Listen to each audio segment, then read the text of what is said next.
825 विकास खंड हैं, 8000 न्याय पंचायतें हैं, जिन 8000 न्याय पंचायतों के लिए हम इस एंटरप्रेन्योर्स की इस बेहतरीन डिजिटल इंटरप्रेन्योर की स्कीम को आगे बढ़ाना चाहते हैं।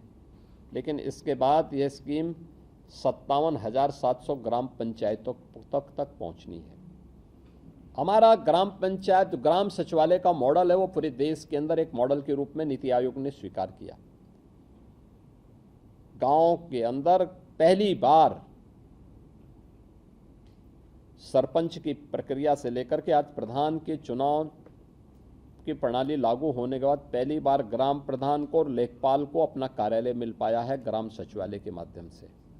हमारा ग्राम सचिवालय एक कमरे का नहीं है, 4 से लेकर 6 कमरे हैं वहाँ पे।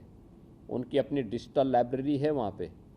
उनके पास वहाँ पर गांव में ही गांव का व्यक्ति अपना आय प्रमाण पत्र, निवास प्रमाण पत्र, जन्म मृत्यु के प्रमाण पत्र, जाति प्रमाण पत्र, ये सब गांव के अंदर ही प्राप्त कर सकता। अब उसको ब्लॉक जिले का दौरा नहीं करना, वहाँ जाने की वो नहीं उठानी, उसको कष्ट नहीं उठाना है। अब गांव में ही ये सारी सुविधाएं उसको मिलेंगी। हर ग्राम पंचायत में हम लोगों ने इसके लिए पंचायत सहायक की तैनाती कर रखी है। जैसे सरकार भी पैसा देती है, लेकिन साथ साथ हर सर्टिफिकेट में भी उसको पैसा प्राप्त होता है। हमारा मॉडल ऐसा होना चाहिए जो व्यक्ति को आत्मनिर्भर बनाए, वह गवर्नमेंट पे उसकी निर्भरता न्यूनतम रहे। हम हर चीज को रेवड़ी संस्कृति से बांटने की बजाय अगर हम आत्मनिर्भरता की तरफ उसको बढ़ाएंगे तो एक सस्टेनेबल मॉडल होगा। उस सस्टेनेबल मॉडल को आगे बढ़ाने की दिशा में हमें कार्य करना है। और मुझे लगता है सबसे बड़ा चैलेंज एक last mile digital connectivity, broadband की सुविधा हम लोग उस न्याय पंचायत स्तर तक पहुंचाने के लिए कार्य करना है।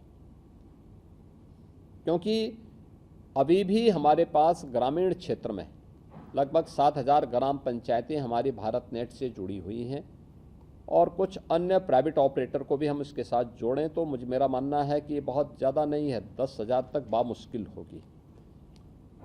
लेकिन ये चैलेंज है हमारे सामने कि 8,000 न्याय पंचायतों तक इस फैसिलिटी हम दे दें। अगर हम 8,000 तक पहुंच गए तो हमारे लिए फिर ग्राम पंचायत तक पहुंचना आसान होगा, क्योंकि सब एक दूसरे के साथ जुड़े हुए हैं और बहुत साइंटिफिक मॉडल है यहाँ की न्याय पंचायत का भी। हम उसके साथ जोड़ करके इस कार्यक्रम को आगे बढ़ा सकते हैं। ग्राम पंचायत में ब्रॉडबैंड की सुविधा देने का मतलब ग्राम पंचायत को भी एक स्मार्ट विलेज के रूप में डेवलप करने का कार्य, स्मार्ट विलेज बन सकता है। बहुत सारी सुविधाएं वहाँ से दे सकते हैं और ये कार्यक्रम अगर हम कर पाएंगे तो मुझे लगता है कि ये चीज़ें 50% महिलाएं जरूर हों, ये हम सबकी चिंता है। और ये चीज़ें अगर हम करेंगे, उनके ट्रेनिंग के कार्यक्रम हो। आज हमने एक औपचारिक उद्घाटन किया, लेकिन जिस दिन सिलेक्शन के साथ उन लोगों को व्यवस्थित रूप से आगे बढ़ाएंगे। मैं मानता हूं कि यूपी ट्रांसफॉर्मेशन कमीशन आपके साथ मिलकर आप काम कर रहे हैं, तो स्वाभाविक रूप से वीसी सखी की तर्ज पर उनके अपने यूनिफॉर्म हो, उनका अपनी एक पहचान हो, उनके पास अपने इक्विपमेंट हों, उनको एक आत्मनिर्भरता के लक्ष्य के साथ कैसे हम प्रारंभ में उनको मार्जिन मनी के सपोर्ट के लिए खड़े हो सकें। हमने वीसी सखी को दिया, प्रारंभिक 4 से 6 महीने तक दिया कोविड कालखंड में, उसके बाद सब आत्मनिर्भर होकर के काम कर रही हैं। बैंक की हमारी समस्या का समाधान, अब गाँव में हमारे पास कोई ये बोलने नहीं आता कि साहब बैंक हमारे गाँव में दीजिए, क्योंकि वीसी सखी उसके पास मौजूद है। आज कोई हमारे पास ये नहीं बोलता है कि साहब मैं फलाने कार्यालय में गया, उसने मुझसे घूस मांगी है, मेरा पैसा, मेरे पेंशन का पैसा या हमारे किसी अन्य उसका पैसा है, क्योंकि उसे मालूम है कि हमने इसको डीबीटी के साथ जोड़ा है या डिजिटल पेमेंट के साथ जोड़ा है, तो उसमें कोई गुंजाइश नहीं बचती है। और मुझे लगता है कि प्रधानमंत्री जी के डिजिटल इंडिया के कार्यक्रम को, उनके संकल्प को आगे बढ़ाने की एक महत्वपूर्ण कड़ी है। इसकी सफलता प्रधानमंत्री जी के डिजिटल इंडिया, विकसित भारत, आत्मनिर्भर भारत की उस संकल्पना को आगे बढ़ाता है और उन संकल्पों की पूर्ति करने में निर्णायक भूमिका का निर्वहन करेगा। ये बहुत अच्छी स्कीम है। मेरा मानना है कि गांव का प्रोडक्ट कहीं भी वह व्यक्ति इस स्कीम के लागू होने के बाद वह अपने प्रोडक्ट के लिए भी गांव में उस प्रकार का अपना एक यानी फैसिलिटी उपलब्ध करा सकता है और गांव के माध्यम से ऑनलाइन उसका सेल भी करने की सामर्थ्य रख सकता है। ये एक अच्छी शुरुआत है। इसको सफलतापूर्वक आगे बढ़ाने की प्रक्रिया के साथ हमें जुड़ना होगा। मैं इस पूरे कार्यक्रम के लिए हिंदुजा ग्रुप को और ख़ास तौर पर श्री अशोक हिंदुजा जी को और उनकी पूरी टीम को मैं हृदय से धन्यवाद दूंगा और विश्वास करूंगा कि ये सारी एक्सरसाइज पूरी हो जाए तो जब विधिवत सिलेक्शन के बाद, ट्रेनिंग के बाद हम उन लोगों से मिलेंगे तो वह एक नया मॉडल होगा। हमने इससे जुड़ा हुआ एक मॉडल सीएम फेलोज का दिया है और सीएम फेलोज भी हम उसके साथ देख सकते हैं कैसे काम करते हैं। हमारी सिलेक्शन की प्रक्रिया यहाँ पर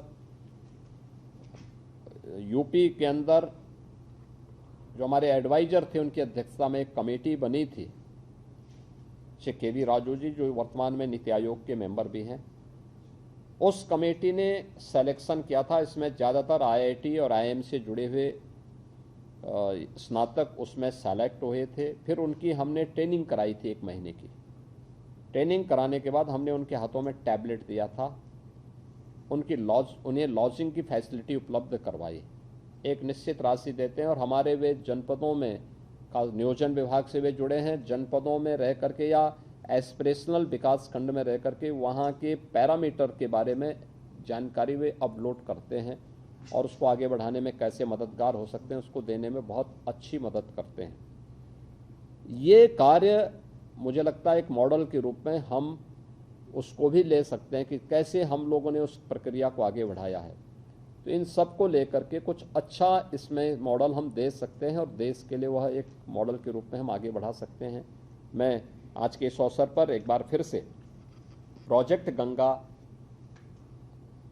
के लॉन्चिंग के अवसर पर हिंदुजा ग्रुप को, यूपी ट्रांसफॉर्मेशन कमीशन को, आईटी एंड इलेक्ट्रॉनिक्स को, एमएसएमई विभाग को, आप सभी को हृदय से बधाई देता हूं, अपनी शुभकामनाएं देता हूं और विश्वास करता हूं कि ये डिजिटल इंडिया के उन संकल्पों को आगे बढ़ाने में सफल होगा जो विकसित भारत और आत्मनिर्भर भारत के हमारे संकल्पों को पूर्ति करता है। आप सबके प्रति मेरी शुभकामनाएं हैं। धन्यवाद। जय हिंद।